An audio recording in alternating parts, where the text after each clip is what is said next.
السلام عليكم ورحمة الله وبركاته. الحمد لله رب العالمين والصلاة والسلام على رسوله محمد وآله وأصحابه أجمعين أما بعد. প্রশংসা আল্লাহ সুবহানাহু ওয়া তাআলার দরবারে, সকলে বলছি আলহামদুলিল্লাহ। দুরূদ এবং সালাম বর্ষিত হোক সর্বশ্রেষ্ঠ রাসূলের উপর সাল্লাল্লাহু আলাইহি ওয়াসাল্লাম। আমরা এখানে দাওয়াতুল ইসলাম ফাউন্ডেশন কর্তৃক আয়োজিত স্কুল ভিত্তিক বক্তব্য প্রতিযোগিতা 2026 এই বক্তব্য প্রতিযোগিতায় আমরা অংশগ্রহণ করেছি। ইতিমধ্যে আমরা গতকালকে ফুলকুড়ি কিন্ডারগার্টেন, ফুলকুড়ি স্কুল অ্যান্ড কলেজে গতকালে ছিল প্রতিযোগিতা। আলহামদুলিল্লাহ সেখানেও সুন্দরভাবে আমরা শেষ করেছি। তো আমাদের যে বিষয়ে আপনাদেরকে দেওয়া হয়েছে যে চারিত্রিক অবক্ষয় স্মার্টফোন, এটা শুধু একটা বিষয় নয়, এর মাধ্যমে আমরা জ্ঞান অর্জন করব এবং সমাজ পরিবর্তনের জন্য আমরা লড়তে পারব। এই বিষয়টা শুধুমাত্র প্রতিযোগিতার মধ্যেই সীমাবদ্ধ করার জন্য আমরা দেইনি, বরঞ্চ আমরা চেয়েছি যে প্রত্যেকটা ছাত্র যেন এই বিষয়ে জ্ঞান অর্জন করতে পারে, এই বিষয়ে জানতে পারে, সেটা আমরা চেয়েছি। যার জন্য আমরা প্রত্যেক 5টা ক্লাস থেকে আমরা 25 জন নিয়েছি, কিন্তু শীট আমরা সকলকে দিয়েছি। ওই 5 ক্লাসের যতজন আছে 60, 70, 80 জন, 85 জন, সবাইকে আমরা শীটটা দিয়েছি। কেন দিয়েছি? সবাই যেন এটা মুখস্থ করতে পারে, কিছুটা জ্ঞান অর্জন করতে পারে। সে অংশগ্রহণ করতে পারবে না পারবে সেটা ভিন্ন কথা, সেটা করুক, সেটা জানুক, সে বিষয়ে জানার জন্য আমরা এই শীটটা দিয়েছি। তো আলহামদুলিল্লাহ 25 জন নাম ছিল, তাদের মধ্য থেকে আলহামদুলিল্লাহ 2 জন বাদে সকলেই আপনারা প্রতিযোগিতায় অংশগ্রহণ করেছেন, এই জন্য আপনাদেরকে ধন্যবাদ জানাচ্ছি আমরা। তো আমাদের বর্তমানে আমরা রমজান মাসে যেহেতু অবস্থান করছি, রমজানটা খুবই গুরুত্বপূর্ণ একটি মাস। আল্লাহ তাআলা বলছেন যে সূরা বাকারা 183 নং আয়াতে যে তোমাদের উপরে সিয়ামকে, রোজাকে ফরজ করা হয়েছে, যেইভাবে তোমাদের পূর্ববর্তী মানুষদের উপরেও সিয়ামকে, রোজাকে ফরজ করা হয়েছিল। একটাই কারণ, লাআল্লাকুম তাত্তাকুন, যাতে তোমরা মুত্তাকি, পরেজগার, আল্লাহ ভীরু অর্জন করতে পারো, আল্লাহর ভয় তোমাদের মধ্যে নিতে পারো। তো এটা রমজানের একটা বড় শিক্ষা। এই রমজানের শিক্ষাকে ধারণ করাও আমাদের জন্য খুবই জরুরি।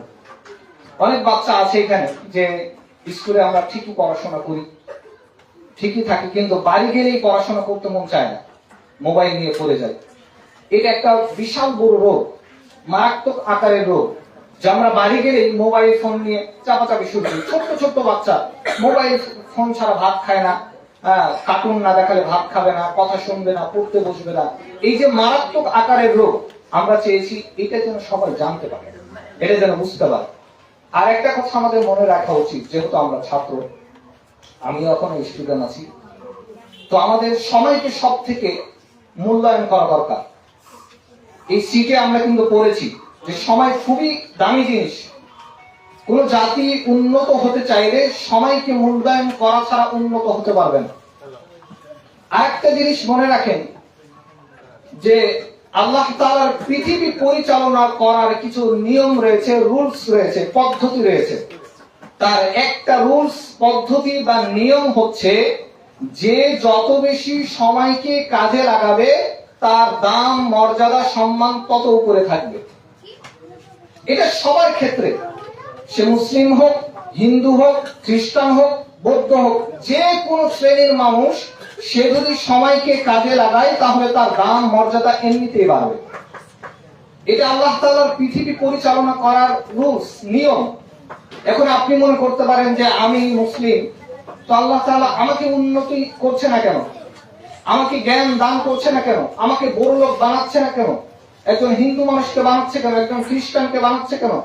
এটা বলে কোনো লাভ নেই। এটা আল্লাহ তাআলার রুলস, যে যে পরিশ্রম করবে, যে সময়কে কাজে লাগাবে, তারই মর্যাদা বাড়বে। এখন আপনি যদি আপনার সময়কে কাজে লাগান, সময়কে ভালো মতো মেনটেন করে ভালো মতো চলেন, তাহলে আপনার দাম, মর্যাদা এমনিতেই বাড়বে। যেই কাজে লাগাবে সময়কে, তারই দাম, মর্যাদা বাড়বে। যেমন আমরা এখানে পড়েছি যে ইমাম শাফিঈ রাহমাতুল্লাহ আলাইহি বলছে আল ওয়াক্তু কাসাইফ ফা ইন লাম তাকতাউহু কাতাআকা, যে সময় হচ্ছে তরবারির মতো, তুমি সময়কে কাটো, না হয় সময় তোমাকে কাটবে।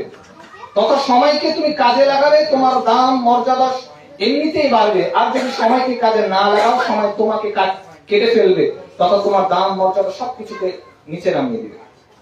আরো যে বললাম যে আমরা ইমাম মাসউদ রাদিয়াল্লাহু তাআলা আনহু বলছেন যে আমার প্রতিটি সূর্যোদয়ের সাথে সাথে আমার মুহূর্তগুলো সময়গুলো চলে যাচ্ছে, কিন্তু আমার আমল বাড়ছে না, আমি কর্মে উন্নতি হতে পারছি না, এটাই আমার জন্য আফসোসের বিষয়। তো অবশ্যই আমরা ছাত্র হিসাবে সময়কে কাজে লাগাবো, আর বেশি বেশি আমরা দোয়া করার চেষ্টা করবো। রব্বি জিদনি ইলমা, রব্বি ইশরাহ লি সাদরি ওয়াইসির লি আমরি ওয়াহলুল উকদাতাম মিন লিসানি ইয়াফকাহু কওলি। এই দোয়াগুলো আমরা বেশি বেশি করব। এর মাধ্যমে জ্ঞান আপনার বাড়বে, তারপরে মেধা ভালো থাকবে, আপনার ব্রেন বাড়বে, এর মাধ্যমে আপনি জ্ঞান অর্জন সহজে করতে পারবেন। তাই বেশি বেশি দোয়াগুলো করার চেষ্টা করবেন। এছাড়াও একটা কথা আমি এখানে মধ্যখানে বলে দিই যে আজকে আমাদের 3 জন বিচারকের নম্বর ছিল মোট 30 নম্বর, 10-10 করে 30 নম্বর। আজকে যে 30 নম্বরই পাবে, কে ফার্স্ট হয়েছে, সেকেন্ড হয়েছে, থার্ড হয়েছে, আমরা এটা জানি না। রেজাল্ট তৈরি করেছে আমাদের ফাউন্ডেশন থেকে অন্যজন। তো এখানে ফার্স্ট সেকেন্ড থার্ড হবে, এর মধ্য থেকে যারা যে 30 নম্বরই পাবে তাকে আমার পক্ষ থেকে আলাদাভাবে পুরস্কার থাকবে ইনশাআল্লাহ। মানে 3 জন বিচারকের কাছ থেকে 10-10 করে 30 নম্বর পেয়েছে, কোন নম্বরে কম নেই, 30 নম্বরে পেয়েছে। যদি এমন হয় তাহলে যতজন হোক আমার পক্ষ থেকে ইনশাআল্লাহ আলাদা পুরস্কার থাকবে। আর সামনে বছর আমরা চেষ্টা করছি, যেহেতু আমরা মুসলিম হিসাবে আমাদের উচিত যে কোরআনকে বেশি বেশি পড়া। এটা আমাদের কিতাব, এটা আমাদের গ্রন্থ, এটা আমাদের গাইডলাইন, এটা আমাদের পথ প্রদর্শক। হুদাল লিন-নাস ওয়া বাইয়িনাতিন মিনাল হুদা ওয়াল ফুরকান। এটা পৃথিবীর মানুষের জন্য হেদায়েত এবং এটা হক বাতিলের পার্থক্যকারী। একটা জিনিস মনে করেন, যে কিতাবটা আল্লাহ তাআলা আমার জন্য দিলেন, যে গ্রন্থটা আমার জন্য দিলেন, আমি এর দ্বারা পথ দেখব, এটা আমার হেদায়েতের মাধ্যম, এর দ্বারা হক বাতিলের পার্থক্য করা যাবে। সেই গ্রন্থ যদি আমি না পড়ি, না জানি, না বুঝি, তাহলে আমি প্রকৃত মুসলিম কিভাবে হব? আল্লাহ তাআলা সূরা আলে ইমরানের 102 নং আয়াতে বলছেন যে ওয়ালা তামুতুন্না ইল্লা ওয়া আনতুম মুসলিমুন, তোমরা মুসলিম না হয়ে মৃত্যুবরণ করো না। তো মুসলিম কিভাবে হবে? যেই কিতাব আপনার জন্য দেওয়া হয়েছে, সেই কিতাব না পড়ে, না বুঝে, না মুখস্থ করে, সেই জ্ঞান অর্জন না করে আপনি মুসলিম কিভাবে হবেন? সেটা তো আপনার জন্যই দেওয়া হয়েছে। তাহলে প্রকৃত মুসলিম হতে হলে অবশ্যই কোরআনকে জানতে হবে। তাই আমরা চেষ্টা করছি সামনে বছরে হিফজুল কোরআন থাকবে, 30তম পারা হয়তো বা থাকতে পারে, অথবা 30তম পারায় যেটা আম্মা পারা, সেখানে প্রায় 37 থেকে 38টি সূরা রয়েছে। তার মধ্যে থেকে হয়তো আমরা 10টা, 15টা, 20টা বা পুরো আম্মা পারা মুখস্থের একটা প্রতিযোগিতা রাখতে পারি। যে 10টা সূরা থাকবে, সেগুলো মুখস্থ আমাদেরকে শোনাবে বা ছোট্ট করে আমরা ধরবো সেই আয়াতটি কোন সূরাতে আছে এটা বলতে পারা। এরকম আরো বিভিন্ন প্রতিযোগিতা আমরা ইনশাআল্লাহ আয়োজন করব। এতে হবে আপনার জ্ঞান অর্জন হবে এবং আপনার ভয়টাও কাটবে ইনশাআল্লাহ। আর সর্বশেষ দাওয়াতুল ইসলাম ফাউন্ডেশন, যেটা আমাদের কুয়েতি মসজিদে অবস্থিত, এটা আমাদের কার্যালয় রয়েছে। তো এটা আমরা 2023 সালে গঠন করেছি। 3টা আমাদের মূল কাজ: দাওয়াত বা তাবলীগ, তালিম বা শিক্ষা। আজকে যে প্রতিযোগিতা চলছে এটা তালিম বা শিক্ষার অধীনে। 3, খিদমত বা সেবা তথা সমাজ কল্যাণমূলক যেটা কাজ। এই 3টা কাজে আমরা অংশগ্রহণ করার জন্য এই কাজগুলো করার চেষ্টা করছি। যে কোনো ফাউন্ডেশনের জন্য পরামর্শ দিতে আমাদের লিফলেটের শেষে কিন্তু নম্বর আছে। যে কোনো পরামর্শ যদি দিতে চান, যে কেউ সরাসরি আমাদেরকে জানাতে পারে। যে কোনো পরামর্শ, যে আমরা কিভাবে দাওয়াতি কাজ করবো, কিভাবে শিক্ষা ব্যবস্থায় কাজ করবো, কিভাবে সমাজ কল্যাণমূলক কাজে অংশগ্রহণ করব, এই বিষয়ে ছাড়াও আরো আমাদের ভুল ত্রুটি কি আছে, কিভাবে আমরা ফাউন্ডেশনকে এগিয়ে নিতে পারি, যে কেউ আমাদেরকে পরামর্শ দিতে সেই নম্বরগুলো অবশ্যই ব্যবহার করবেন। আর আমরা সর্বশেষ দোয়া চাইবো আমাদের ফাউন্ডেশনের জন্য, যে আপনারা সকলে ফাউন্ডেশনের জন্য দোয়া করবেন যেন আরো এগিয়ে যায় আমাদের ফাউন্ডেশন। আর আজকের এই প্রতিষ্ঠানকে আমরা ধন্যবাদ জানাবো যে তারা অ্যাকসেপ্ট করেছে আমাদের এই আয়োজনকে এবং তারা খুব সহযোগিতা করেছে। তাদের শুকরিয়া আদায় করে শেষ করা যাবে না। তারা এই আয়োজনটার জন্য তারা অনেক পরিশ্রম করেছে, ছাত্র ছাত্রীদেরকে কিভাবে প্রিপারেশন নেওয়া যায় সেই দিকে সহযোগিতা করেছে, তারপরে এই বিষয়গুলো বুঝিয়ে দিয়েছে। তারপরে টিচাররা এমনিতে আয়োজনের জন্য অনেক সহযোগিতা করেছে। এই জন্য আমরা তাদের শুকরিয়া আদায় করছি। আর আমরা বলবো যে হয়তো বা পুরস্কার আমাদের ছোট হতে পারে, আপনাদের হয়তো বা ভালো নাও লাগতে পারে যে এত বড় অনুষ্ঠানের এক পুরস্কার ছোট হলো, তো সেই দিক থেকে আমরা খারাপ করবো না। কারণ পুরস্কার তো ছোট হোক আর বড় হোক সেটা দামি জিনিস, সেটা যদি 1 টাকার জিনিস হয় সেটা দামি জিনিস। এখন পুরস্কার কত বড় সেটা দেখা দরকার নেই, আপনি ফার্স্ট হয়েছেন সেকেন্ড হয়েছেন সেটাই বড় কথা।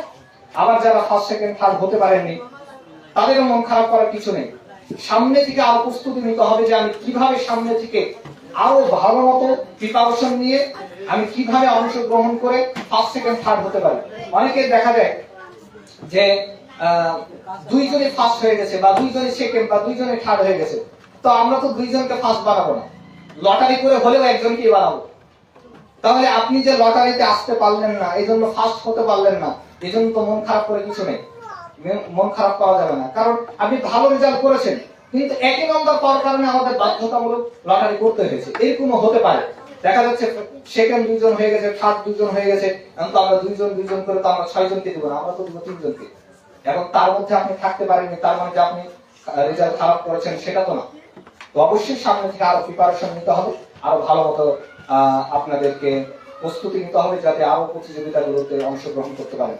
এবং আজকে আমাদের সভাপতির আসন গ্রহণ করেছেন নাজির হোসেন আমাদের ওস্তাদজি, এবং আমাদের প্রধান অতিথি হিসাবে আছেন রফিকুল ইসলাম চাচা।